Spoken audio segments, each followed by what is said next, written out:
안녕하십니까.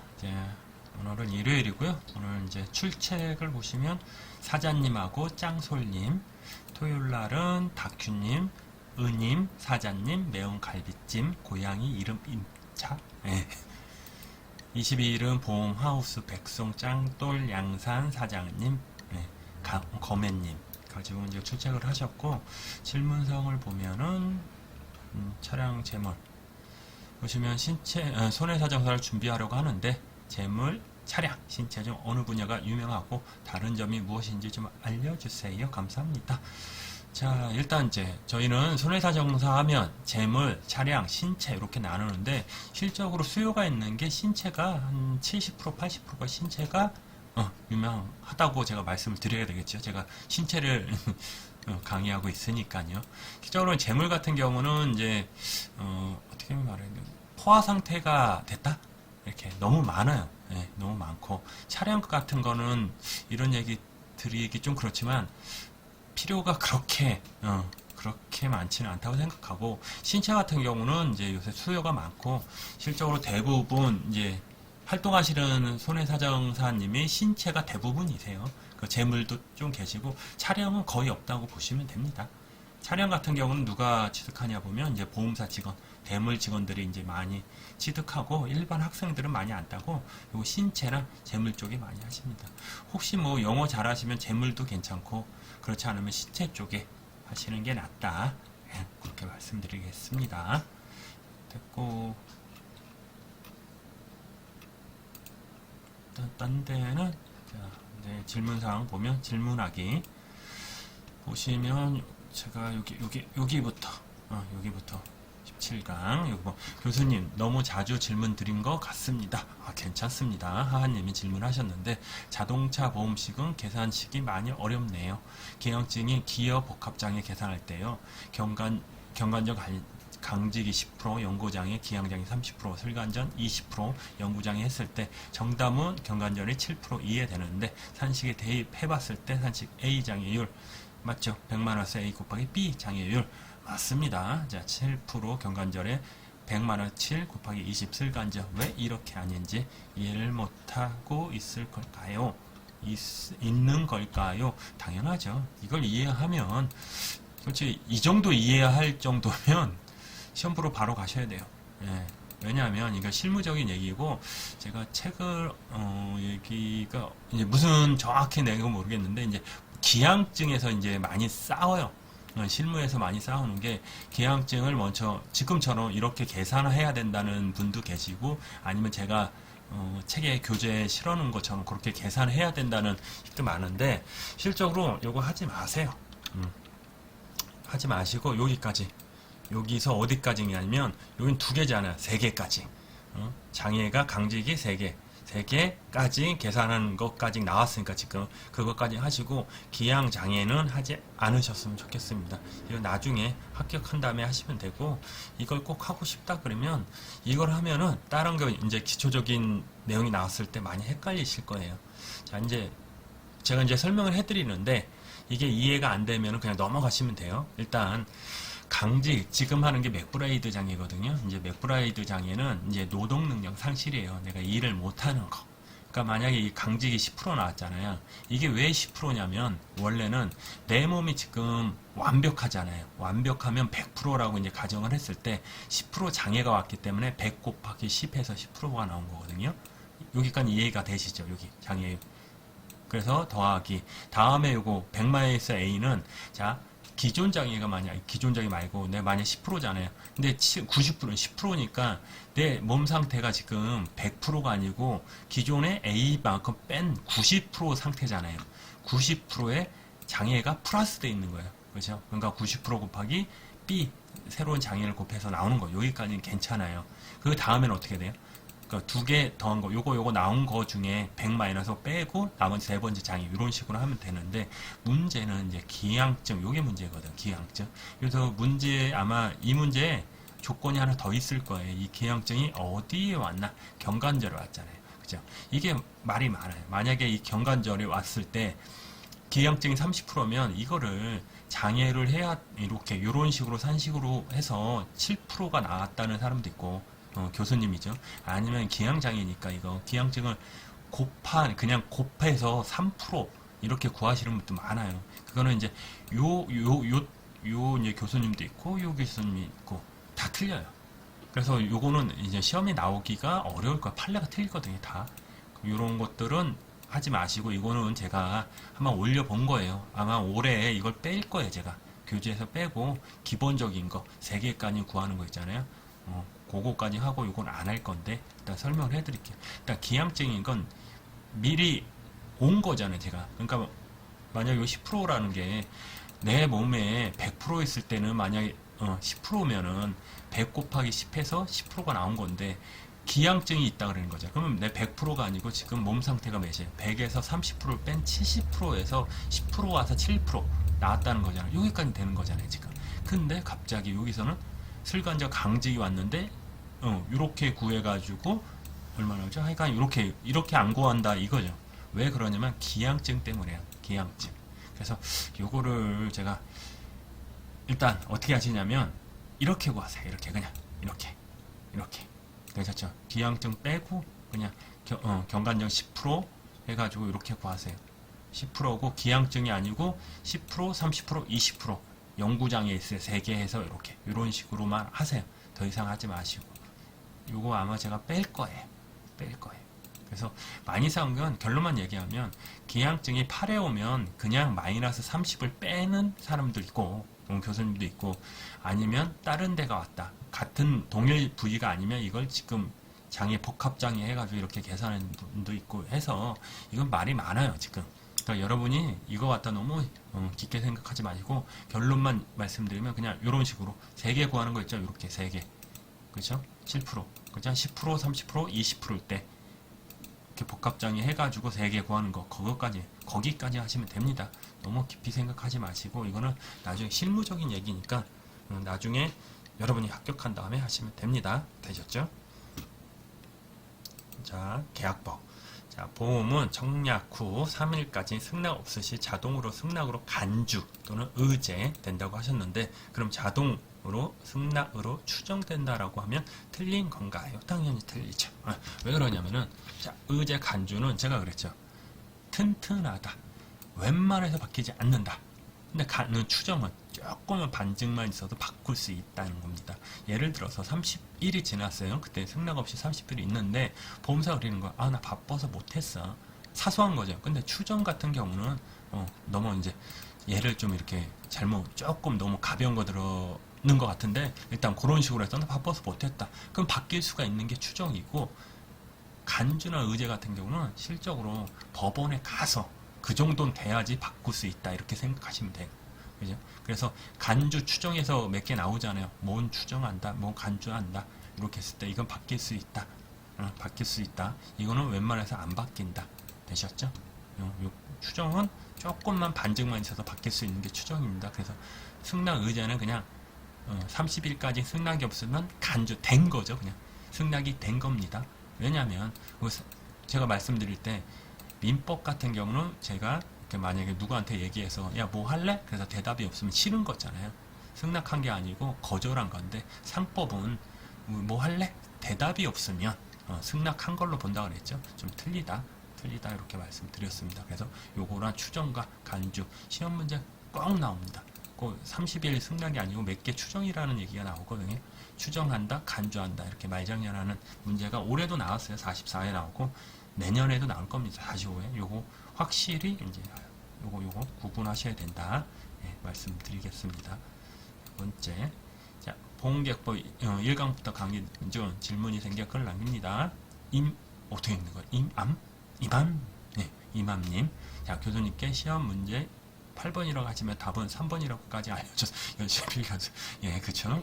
문제 다 알려줘요. 45회 이제 문제 보면은 다 알려드려요. 23번, 37번 막 이런 거 다 알려드려요. 진짜 웃자고 하는 거예요. 근데 진짜 똑같이 나온 적도 있었어요. 답이. 자, 계약법은 손해보험, 인보험. 입법이 아닌 이제 업법은 손해보험, 생명보험, 재산보험. 그쵸?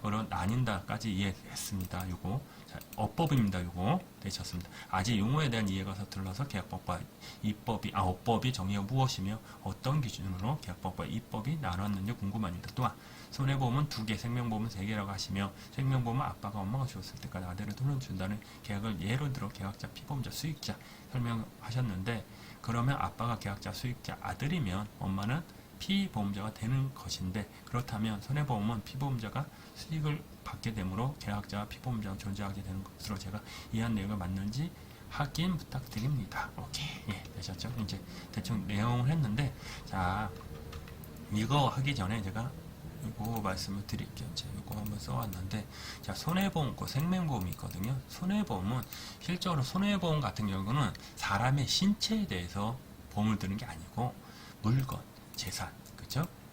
그런 거. 예를 들어서 이제 건물이라고 그랬죠. 건물에 대해서 보험을 들기 때문에 일단 건물이 무너졌다, 불이 났다, 분실, 전손이 났다, 없어졌다. 그래도 보험금을 청구하러 가는 사람이 있겠죠. 피보험자라는 사람이, 여기서 피보험자는 돈을 이제 받는 사람이라고 생각하시면 누군가는 돈을 받으러 갈 수 있단 말이에요. 권리가 있는 사람. 근데 생명보험 같은 경우는 예를 들어서 피보험자의 생명을 보험에 들었을 때 피보험자가 죽으면 피보험자가 돈 받으러 가요? 죽은 사람이? 안 되죠. 그래서 얘네들은 피보험자가 죽으면 새로운 수익자라는 돈을 받으러 가는 사람을 따로 지정해 놓은 거예요. 그렇죠? 되시죠? 그럼 일단 자, 손해보험에서는 계약자 같은 경우는 계약만 할 수 있는 거고, 그러면 계약자의 권리가 뭘까요? 권리. 일단 의무는 보험료를 내야 되는 거고, 권리는 이 사람 제일 중요한 건 여기 말고 여기에서 권리는 보험 수익자를 지정할 수 있는 권리가 있다고 말씀을 드렸어요. 여기서는 실적으로 손해보험에서는 계약자 같은 경우는 그냥 계약만 하는 사람이라고 생각하시면 돼요. 그리고 메인은 피보험자예요. 피보험자가 누구라고 그랬죠? 그냥 피보는 사람. 이 사람의 경제적 가치가 떨어져서 피보는 사람을 피보험자라고 했는데, 어떤 경제적 가치죠? 건물 같은 거. 건물이 만약에 자기 명의로 된 건물이 만약에 불이 나거나 무너지거나 전손이 났다 그랬을 때 그 재산상의 가치 하락을 이 사람한테 보상을 해주는 게 손해보험이다. 이렇게 생각하시면 되고, 생명보험은 계약자, 피보험자, 수익자가 있는데, 수익자를 왜 뒀나 하면은 얘가 죽으면 얘가 돈 받으러 못 가잖아요. 수익자가 돈 받으러 못 가니까 대신 받을 사람을 지정한 거예요. 꼭 이게 말이 그런 거지, 받을 사람을 계약적으로 해도 돼요.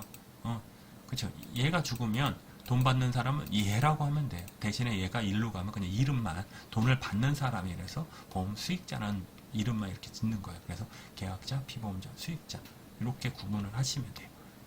그 다음에 이제 보험의 목적이 있어요. 보험의 목적. 일단 보험의 목적 같은 경우는 저희 시험은 앞에가 한 70%가 손해보험이에요. 손해보험. 그죠? 손해보험이고 뒤에 가면은 인보험에서 요즘은 이제 추세가 10문제 가까이 나오는데 전에는 5문제, 6문제 그 정도 그냥 안 나왔어요. 근데 지금 이제 많이 나오고, 그리고 좀 솔직히 어려워졌어. 왜냐? 판례가 많이 나오니까. 재산보험이야 거의. 실제로 시험 문제가 2차 재산보험 문제가 많이 나옵니다. 일단 보험의 목적 가면 보험의 객체라고 하죠. 그냥 건물을 예를 들면 건물 자체를 보험의 목적이라고 했고, 피보험 이익은 실제로 이거 이해하기 되게 어려워요. 그냥 말로만 보험의 목적이 경제적인 이해관계 말은 아는데, 실적으로 우리 이제 실무자들도 피보험 이익이 뭐예요? 그러면 실적으로 아는 사람이 없어요, 구체적으로. 그러니까 우리도 이거에 대해서 서술하셔 이런 건 안 나오잖아요. 객관식이잖아요. 이게 최소한 사고 났을 때까지 확정돼야 된다, 이런 거.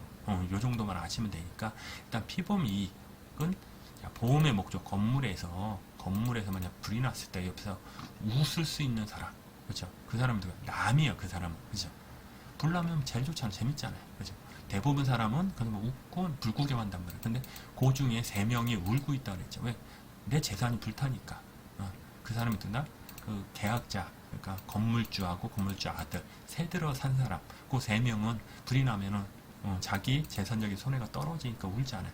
그 사람과 이 건물에 대한 경제적 이해관계를 이제 피보험 이익이라고 제가 말씀드렸습니다. 그래서 이거를 보험 계약의 목적, 그죠? 얘는 보험의 목적, 얘는 보험 계약의 목적, 이렇게 말씀드렸고, 얘가 피보험 이익을 그냥 얼마다, 그죠? 내 재산적 가치가 떨어졌다. 이 재산이 얼마냐? 그거를 이제 보험가액이라고 설명을 해드렸습니다. 이건 제가 이제 기본 강의 시간 때 이렇게 말씀드렸는데 전체적으로 이렇게만 아시면 되고 그냥 말뜻만 아시면 돼.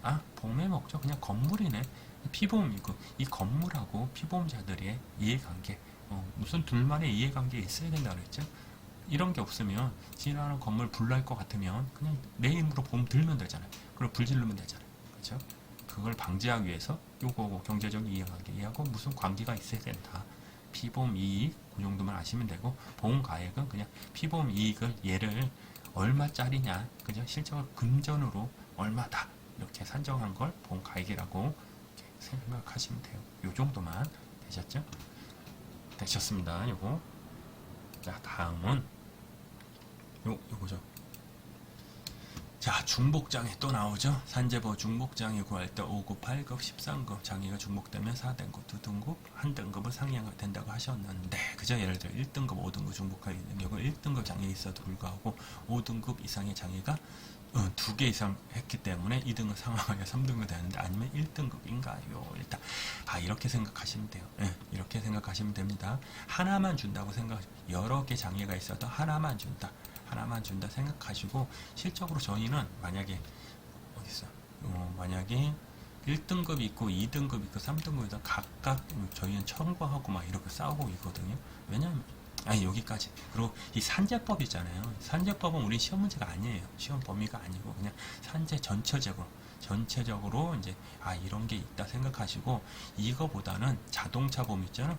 자배법, 자동차 보험 자배법. 거기서 등급을 상향하는 거.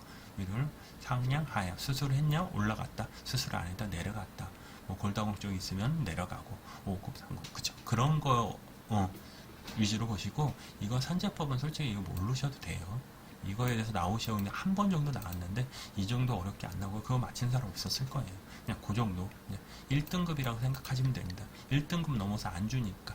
그죠? 1등급이라고 그냥 생각하시면 넘어가겠습니다. 이거.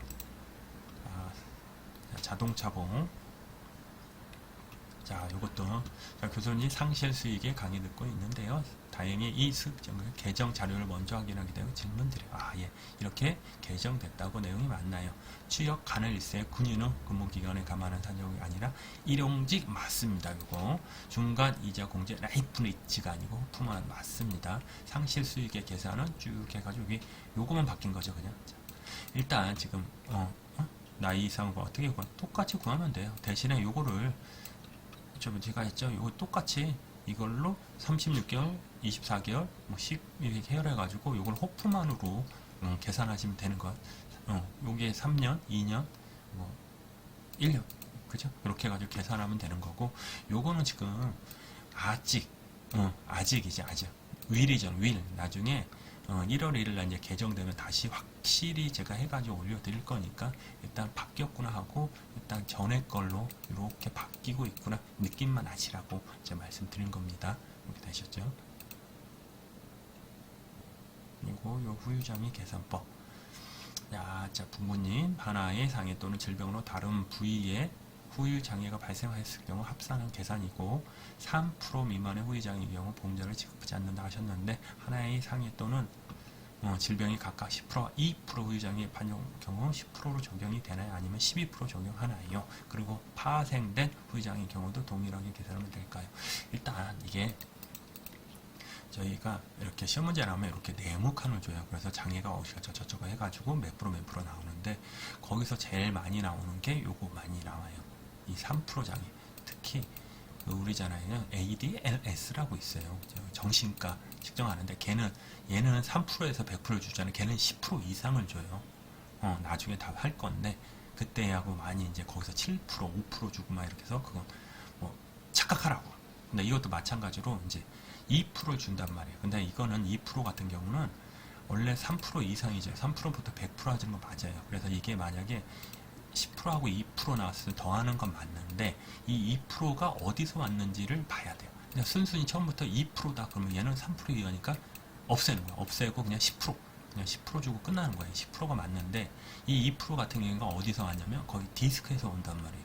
디스크 약간의 추탈하면은 10% 나오거든요. 근데 추탈은 다 다 영구장애가 아니고 한시장애 준단 말이에요. 5년, 6년 이렇게 해서 20%, 하여간 2%가 돼요. 10%에 20%만 주기 때문에 2%가 돼요. 그러니까 엄마는 원래 10%였잖아요, 얘가. 근데 얘가 한시장애이기 때문에 2%가 된 거잖아. 이럴 땐 얘를 더해준다. 이게 포인트거든요. 그래서 이를 더해서 12%가 되는 거예요.